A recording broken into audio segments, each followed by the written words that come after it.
Dy aksidente rrugore me pasojë plagosjen e 2 personave mes tyre një e mitur kanë ndodhur në Fier përgjatë 24 orëve të fundit.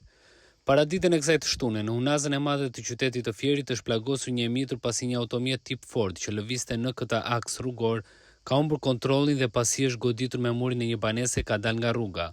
Si pasojë e përplasjes së plagosura ka mbetur një e mitur e cila ndodhej në pjesën e pasme të automjetit. Menjëherë pas aksidentit, në vendngjarje mbërritën shërbimet e urgjencës si dhe policisë, duke u transportuar të mitur me urgjencë drejt Spitalit Rajonal të Fierit, ku po i nënshtrohet një ndërhyrje kirurgjikale, ndërsa gjendja e saj shëndetësore po ndiqet nga stafi mjekësor.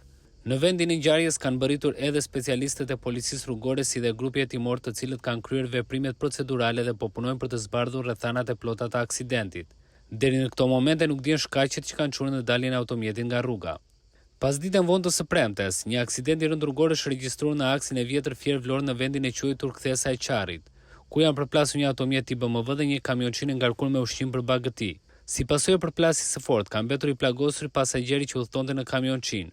Ai është transportuar me urgjencë drejt Spitalit Rajonal të Fierit, ku po merr ndihmën mjekësore.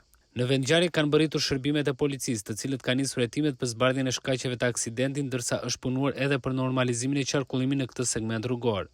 Blut e Fierit pritet të japë një njoftim zyrtar pas përfundimit të veprimeve të plota hetimore mbi shkaqe dhe fajtor të aksidenteve në fjalë. Policia Fier apelon drejtuesit e mjeteve për respektimin e rregullave të qarkullimit rrugor dhe kujdes maksimal gjatë drejtimit të mjeteve me qëllim shmangjen e aksidenteve rrugore.